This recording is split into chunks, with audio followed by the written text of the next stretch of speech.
اور جب ان کا قد سر تھوڑا سا حضور سے اونچا ہو گیا تو محبوب فرمانے لگے چل بس کر، تو نے تو کہا تھا آپ کے برابر ہونا ہے، تو اوپر نکل گیا ہے، چل بس کر۔ فرماتے ہیں پھر امام حسین نے زبان باہر نکالی تو محبوب ان کی زبان چوسنے لگے، پھر ساتھ لٹا لیا اور انہیں سونگھنے لگے۔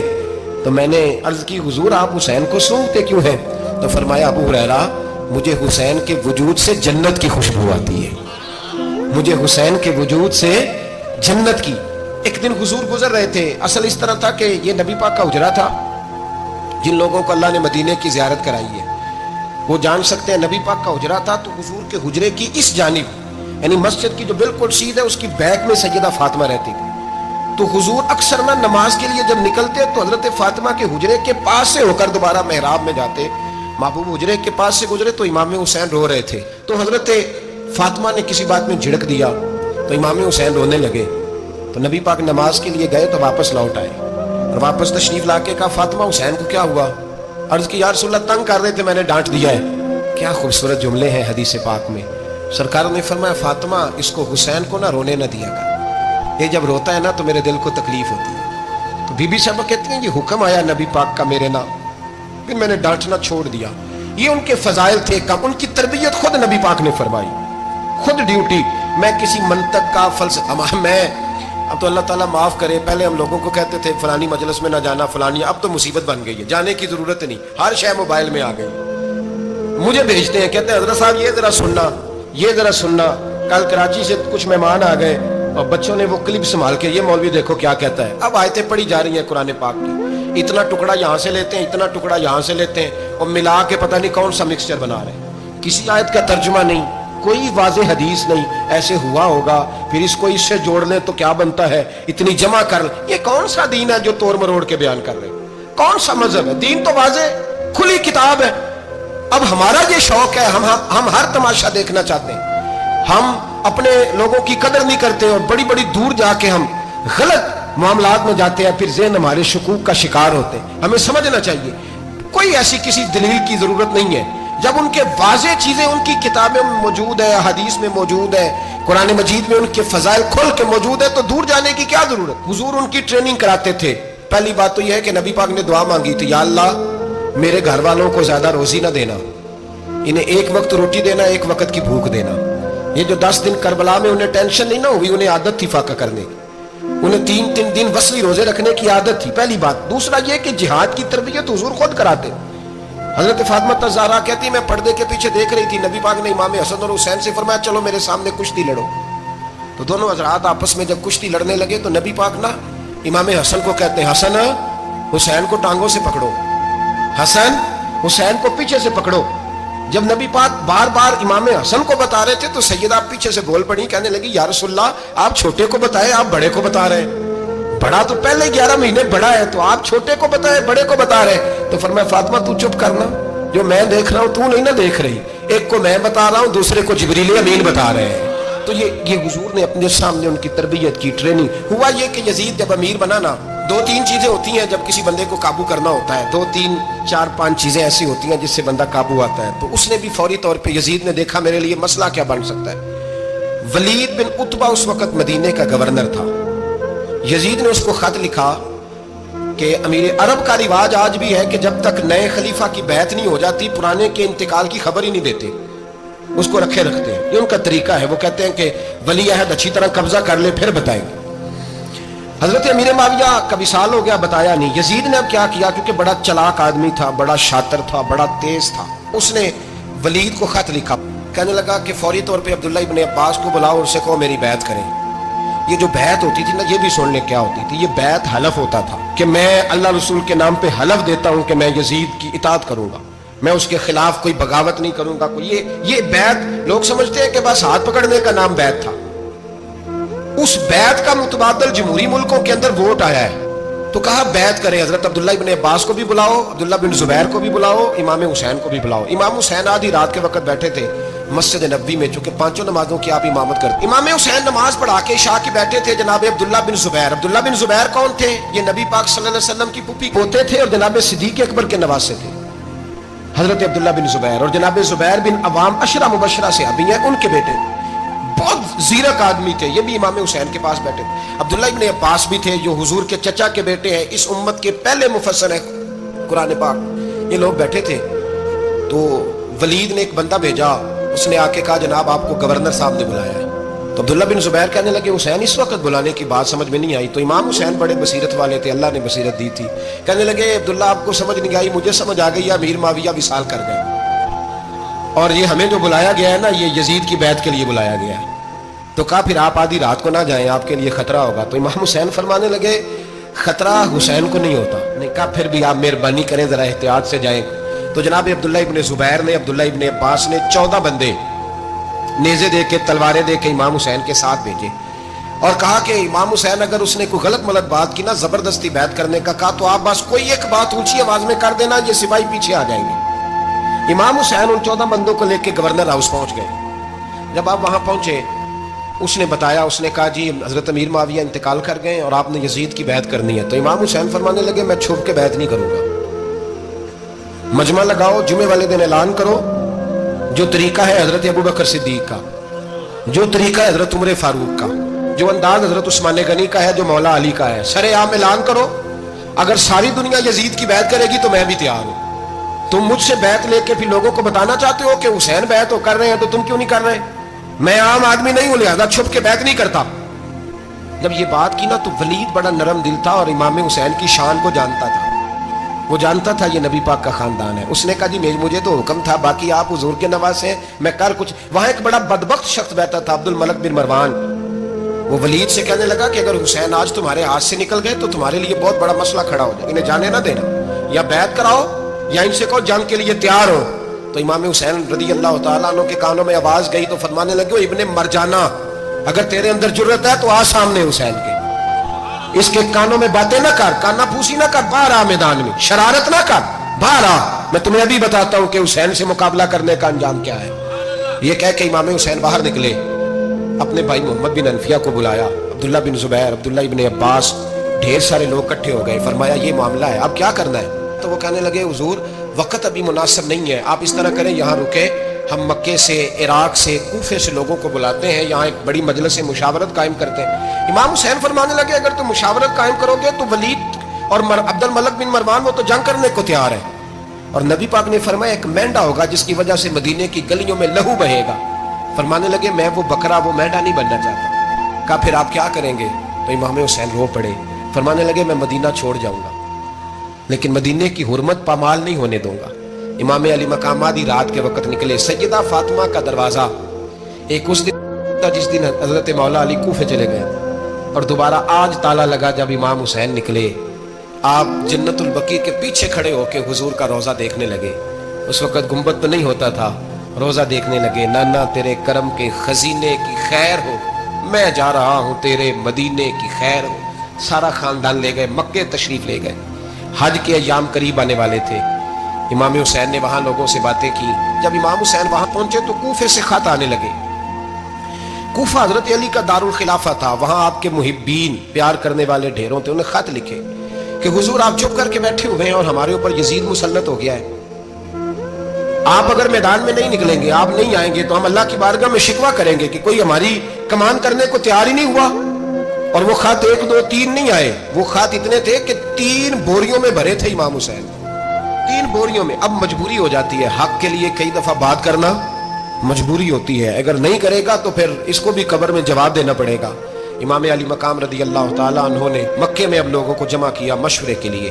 ہر بندے نے کہا حضور وہ بلا تو رہے ہیں پر اپنے وعدوں کے پکے۔ کہا حضور وہ پکے نہیں، آپ نہ جائیں۔ ہر بندے نے کہا حالات ٹھیک نہیں، حالات گراؤنڈ ریالٹی صحیح نہیں، یہی مشورہ آج بھی ہر بندہ دیتا ہے، ابھی حالات نہیں۔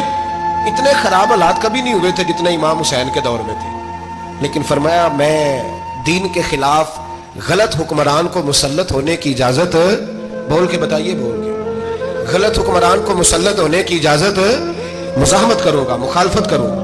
امام کہنے لگے کوئی بات نہیں، وہ میرے ساتھ چلے نہ چلے لیکن میں کوفے جاؤں گا، وہ لوگ میرے ساتھ کھڑا ہونے کو تیار ہے تو وہ جھوٹ ہے یا سچ ہے پر میں چلوں گا۔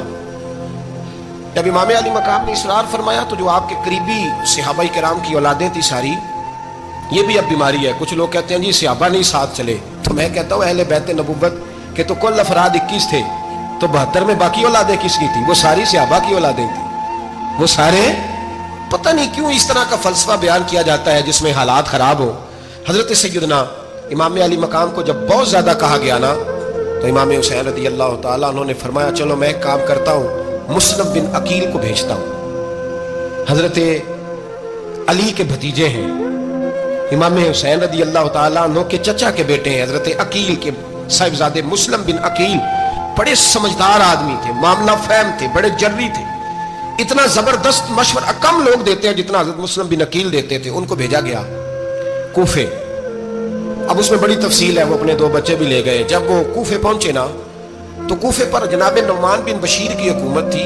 آپ گورنر تھے اور اہل بیت سے بڑی عقیدت رکھنے والے, نرم رویہ. عبید اللہ ابن زیاد کوفے کا گورنر نہیں تھا, یہ کسی اور علاقے کا. جب آپ وہاں پہنچے تو نعمان بن بشیر نے دیکھا کہ حضرت مسلم بن عقیل آئے ہیں تو لوگ دوڑے ان کی بیعت کرنے, بھاگے. اتنے لوگ جمع ہوئے کہ ایک دن میں 17,000 آدمی نے بیعت کر لی. کتنے بندے جی؟ 17,000 آدمی ایک دن آئے. اب وہ جو امام مسلم بن عقیل کے وہاں نعرے لگانے والے تھے کہنے لگے حضور یہ پہلے دن کی کارکردگی ہے, 2-4 دن میں دیکھیے کیا ہوتا ہے. 2-4 دن میں کیا ہوا, 40,000 آدمی نے بیعت کر لی. اب وہ 40,000 بندہ تیار ہو گیا. ادھر سے جو یزید کے وفادار تھے انہوں نے خط لکھا یزید کو کہ تو نے بڑا نرم آدمی گورنر بنایا ہے اور 40,000 بندہ چلا گیا حسین کی طرف. اگر ایک آدھ دن مسلم بن عقیل اور رہے تو جو تورا گورنر بیٹھے ہیں نا جناب نعمان بن بشیر, ان کو گورنر ہاؤس سے نکال کے مسلم بن عقیل قبضہ کر لیں گے. تو چپ کر کے بیٹھا ہے. یزید بڑا تیز تھا, اس نے ایک آدمی گھوڑے پہ دوڑایا.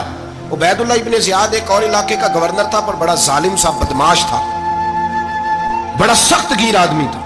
اس کو کہا کہ تو پہلے ایک صوبے کا گورنر ہے, جا تجھے دوسرا صوبہ بھی دیا. اس طرح کار فوری طور پہ کوفے پہنچ اور جا کے مسلم بن عقیل کو گرفتار کر, جو آدمی ان کا ساتھ پھر بھی دے اسے قتل کر دے. اس نے کیا کیا, وہ آدھی رات کو آیا, منہ چھپایا, جبہ پہنا, لوگ سمجھے امام حسین آ گئے. بہت سارے لوگوں نے اس کے نعرے بھی لگائے. وہ چپکے سے داخل ہوا اندر اور چپکے سے داخل ہو کے اس نے سب سے پہلا کام یہ کیا کہ نعمان بن بشیر رضی اللہ عنہ کو معزول کیا, کوفے کے گورنر ہاؤس پہ قبضہ کیا. پھر اس نے اسی وقت سوئے ہوئے سرکردہ لوگ, جس طرح ایک گاؤں کا چودھری دوسرے کا محلے میں قبیلوں کے جو لوگ تھے چودھریوں کو بلایا, کچھ کو سزائیں دی, کچھ کو سخت کہا, کچھ کو ان کے عیب گنوائے کہ وہ تمہارا فلانا مسئلہ پھر خراب کر دوں گا, بلیک میل کیا. صبح ہونے تک حالات اگر تم نے میرے قابو میں نہ کیے تو یاد رکھنا بڑا مشکل ہوتا ہے حق پہ کھڑا ہونا. بڑی چیزیں لوگوں کو یاد آتی ہیں, اللہ جانتا ہے. پہلے کچھ ہوتا ہے, بعد میں معاملہ کچھ ہوتا ہے. حضرت مسلم بن عقیل کے ساتھ جس دن عبید اللہ ابن زیاد آیا 40,000 کا لشکر تھا. اگلے دن صبح ہوئی, اگلے دن تو یہ حال ہو گیا کہ آپ جب کوفے کی جامع مسجد میں زور کی نماز کے لیے گئے تو 5-7 ہزار آدمی نماز پڑھنے آیا. اور جب مغرب کا وقت آیا تو لوگوں نے چند ہزار لوگ رہ گئے, نماز کی نیت باندھی. توجہ کرنا میری بات پہ, ایک مسئلہ بھی سمجھ میں آئے گا. لوگوں نے نماز کی نیت باندھی تو حضرت مسلم بن عقیل امامت کر رہے ہیں, ہاتھ باندھے ہوئے, تو بہت سارے لوگوں نے پیچھے ہاتھ چھوڑ دیے. ایک بندے نے دوسرے سے پوچھا وہ ہاتھ کیوں نہیں باندھتے؟ کہنے لگے اگر عبید اللہ ابن زیاد کے کسی بندے نے دیکھ لیا نا تو ہم اسے کہیں گے ہم تو نماز پڑھ ہی نہیں رہے تھے, ویسے ہی کھڑے تھے, ہاتھ ہی نہیں باندھے سرے سے. جب نماز کی امامت باندھی تو 10-11 صفیں تھیں. جب مسلم بن عقیل رضی اللہ تعالیٰ نے سلام پھیرا تو پیچھے بندہ ہی کوئی نہیں تھا. حضرت مسلم بن عقیل کو گرفتار کیا گیا. عرب کا رواج تھا دشمن کو سخت سزا دیں تاکہ باعث عبرت بنے. بہت اونچا مینار تھا کوفے کا گورنر ہاؤس کا, اوپر لے جا کے جناب مسلم بن عقیل کو زمین پہ گرایا گیا. اور جب وہ شہید ہو گئے تو شہید ہونے سے ایک رات پہلے وہ خط لکھ چکے تھے امام حسین کو کہ آپ آ جائیں, حالات بڑے اچھے ہیں. خط ملا تو امام حسین مکے سے کوفے کی جانب چل پڑے. امام علی مقام رضی اللہ تعالیٰ عنہ جب چل پڑے تشریف لا رہے تھے تو رستے میں فرزق شاعر ملا, بڑا محب اہل بیت تھا. رستے میں ملاقات ہوئی. اللہ اکبر. حضرت مسلم بن عقیل جب گرایا شہید ہو گئے تو پھر اس نے اس طرح کیا کہ آپ کی لاش کو لٹکا دیا چوک میں. لوگ دیکھتے تھے تو عورتیں بچوں کہتی تھی تو نے باہر نہیں نکلنا, ہم نے نہیں امام حسین کے ساتھ چلنا, بس بس بڑا خوف ہے, کوئی بندہ نہ باہر نکلے, کوئی نہیں ضرورت ہمیں, حالات بہتر ہوگی تو دیکھی جائے. آج کتنے لوگ ہیں, کتنی دیگیں پکی, کتنی نیازیں بٹی, کیا کچھ ہوا. آپ ناراض نہ ہونا, میں آپ میں سے ہوں, آپ مجھ سے ہیں, یہ بات آپ کی نہیں میری سب کی ہے. آج بھی اگر امام حسین کے نام پہ جان دینے کی باری آئے گی تو دیگے ہی رہ جائیں گی. ناراض تو نہیں ہو گئے آپ لوگ؟ فٹافٹ مائیں کہیں گی باہر نہیں جانا، بالکل پتر سانو کی لگے، سارا دن کوئی ہمارے لیے. پیر صاحب تو کرتے رہتے ہیں باتیں، ان کا تو کام ہے. خبردار، ہم نے نہیں جانا. دیگے دینے کو سارے تیار ہیں، جانے دینے کو تیار ہونا. ناراض ہو گئے آپ لوگ؟ چلو کوئی نہیں، ہو جاؤ خیر صلی اللہ، بات تو ٹھیک کر رہا ہوں نا. حضرت امام حسین رضی اللہ تعالیٰ عنہ نے فرزق شاہ رستے میں ملا تو امام حسین کو کہنے لگا کہاں جا رہے ہیں؟ فرمایا میں کوفے جا رہا ہوں. کہنے لگا حضور نہ جائیے گا، لوگوں کے دل آپ کے ساتھ ہیں، تلواریں آپ کے ساتھ نہیں. سیدنا امام حسین رضی اللہ تعالیٰ عنہ کو آ کے کہا حضور وہ سارے کوفے والے مانتے ہیں کہ بات حسین کی ٹھیک ہے لیکن آپ کی سپورٹ نہیں کریں گے. اور اگلی بات فرزق نے یہ کی کہ حضور میں حضرت مسلم بن عقیل کی لاش کو لٹکی ہوئی دیکھ کے آیا ہوں کوفے کے چوک میں. بڑا ہی خوبصورت فکرہ ہے امام حسین کا. فرمانے لگے میرا بھائی لٹکا ہوا تھا، کہیں کسی کے آگے جھکا تو نہیں تھا؟ لٹکا ہی تھا نا، کہیں جھکا تو نہیں کسی کے آگے؟ کہا حضور نہیں. تو آپ فرمانے لگے اگر مسلم بن عقیل لٹک گیا تو حسین بھی لٹک جائے گا لیکن جھکے گا. حضرت امام حسین تشریف لائے، بچوں سمیت آئے. حور بن یزید ایک شخص تھا. حور بن یزید ایک مختصر سا لشکر لے کے اس نے امام حسین کو ایک جگہ پہ روکا، پھر دوسری جگہ پہ روکا، بالآخر تیسری جگہ پہ روکا. تو امام حسین نے فرمایا جگہ کون سی ہے؟ کہا حضور کرب و بلا. فرمایا بس یہی خیمے لگا دو، یہی. حضرت سیدہ زینب نے پوچھا امام حسین سے کہ سارے زمانے نے روکا ہے، ٹھیک ہے آپ حق پہ ہیں، یہ بھی سب نے کہا آپ حق پہ ہیں، پر روکا بھی سب نے، آپ روکے کیوں نہیں؟ تو ابن کثیر اور ابن اسیر لکھتے ہیں کہ امام حسین رو پڑے. کہنے لگے بہن میں رک جاتا پر میں نے رات کو نانا مصطفیٰ کو خواب میں دیکھا ہے. تو حضور نے فرمایا حسین اگر آج یہ رواج پڑ گیا نا یزید جیسے لوگوں کا تو قیامت تک پڑا رہے گا. پھر لوگ کہیں گے کوئی نکلا نہیں تھا تو ہمیں بھی نکلنا. پھر لوگ ظالموں کے سامنے گردنیں جھکانے کے عادی ہو جائیں. میں کہتا رہتا ہوں، کہہ رہا ہوں، کربلا کی جنگ کفر اسلام کی جنگ نہیں، کفر اسلام کی جنگ نہیں کربلا کی. کیونکہ یزید تو بڑا پکا نمازی تھا، خطبہ دیتا تھا. وہ تو جب امام حسین رضی اللہ تعالیٰ عنہ نے کربلا کے میدان میں جمعے کا دن تھا تو یزید کے سامنے کو بات کرنی شروع کی عمر بن سعد کے سامنے. تو عمر بن سعد کہنے لگا حسین زیادہ باتیں نہ کر، ہمارا جمعہ لیٹ ہو رہا ہے، جنگ کے لیے تیار ہو، فٹافٹ آ. اہل بیت نبوت کو قتل کریں گے اور قتل کے بعد پھر نماز پڑھیں گے اور پھر کہیں گے اللہم صلی علی محمد وعلی آل محمد. اسی نماز میں پھر درود بھی پڑھیں گے. یہ کیسا مرتبہ ہے، کیسا انداز ہے. دوستی قاتل سے بھی مقتول سے یارانہ میں. امام حسین نے کر. حر بن یزید امام حسین سے کہنے لگا مجھے حکم ہے آپ کو روکنے کا، آپ آگے نہیں جا سکتے. امام صاحب نے فرمایا وجہ زمین اللہ کی ہے. اس نے کہا آپ بیعت نہیں کر رہے، یزید کی حالات آپ کے حق میں درست نہیں ہیں، آپ نہیں جائیں گے. امام روک گئے. ظہر کی نماز کا وقت ہوا تو حضرت علی اکبر امام حسین کے بڑے صاحبزادے انہوں نے اذان ظہر پڑھی تو حور بن یزید کے لشکر نے امام حسین کے پیچھے نماز ادا کی. کہا بھئی تم مقابلے میں آئے ہو نماز پیچھے پڑھتے ہو؟ کہا حضور مقابلہ تو تلواروں سے کر رہے ہیں پر ہمارا دل تو مانتا ہے نا کہ مصطفیٰ کا نواسہ بڑی شان والا ہے. حر بن یزید نے 3 نمازیں لشکر سمیت امام حسین کے پیچھے پڑھی ہیں، 3 نمازیں، ظہر اثر اور مغرب. پھر امام حسین کے سامنے شرائط پیش کی کہ آپ کو یہاں گھیر لیا گیا ہے، یہاں آپ بیعت کریں گے، یہاں جنگ کریں گے، 2 ہی باتیں. امام حسین نے فرمایا نہیں بھائی بیعت تو میں نہیں کرتا، اس کے علاوہ تم جو کہتے ہو میں کرنے کو تیار ہوں. اس نے خط لکھا عبید اللہ ابن زیاد کو، ایک بندہ دوڑایا پیچھے کوفے، چند میل پہ کوفہ تھا. کہا وہ نہیں مان رہے، کیا کرنا ہے؟ تو حسین ابن علی ہے، میں زیادہ دیر انہیں روک بھی نہیں سکتا. انہوں نے پیغام دیا حر بن یزید کو کہ کرنا کچھ بھی نہیں، ان کا پانی بند کر دو، بلیک میل کرو، کھانا پانی نہیں ملے گا، چھوٹے چھوٹے بچے ہیں خود ہی مان جائیں گے. حضرت امام علی مقام کے بارے میں حر کے پاس جب یہ پیغام آیا تو حر کہنے لگا میری طبیعت نہیں مانتی حسین پر پانی بند کروں، دل نہیں مانتا. جب یہ لفظ کہے نا دوبارہ تو پھر عبید اللہ ابن زیاد نے عمر بن سعد کو 10,000 آدمی دے کے بھیجا. کہا حر بن یزید لچک دکھا رہا ہے حسین کے حق میں. ایک رے کا علاقہ تھا، بڑی وہاں فصل ہوتی تھی، لوگ کوشش کرتے تھے وہاں کا گورنر بننے کی، کوشش کرتے تھے. تو عبید اللہ ابن زیاد کہنے لگا تمہیں رے کی گورنری ملے گی، سب سے سرسبز و شاداب علاقہ، تمہیں وہاں کا گورنر بنایا جائے گا اگر حسین کے خلاف لڑو گے. یہ اتنی زبردست ہوتی ہیں گورنریاں کہ گورنریوں کے لیے لوگ نسل رسول کے خلاف بھی نکل آتے ہیں. یہ اتنی تگڑی ہوتی ہیں، اتنی جلدی وفاداریاں بدلتی ہیں. وقت اتنا نہیں کہ میں مزید تفصیل میں جاؤں. امام حسین کو روک لیا گیا، عمر بن سعد نے روک لیا.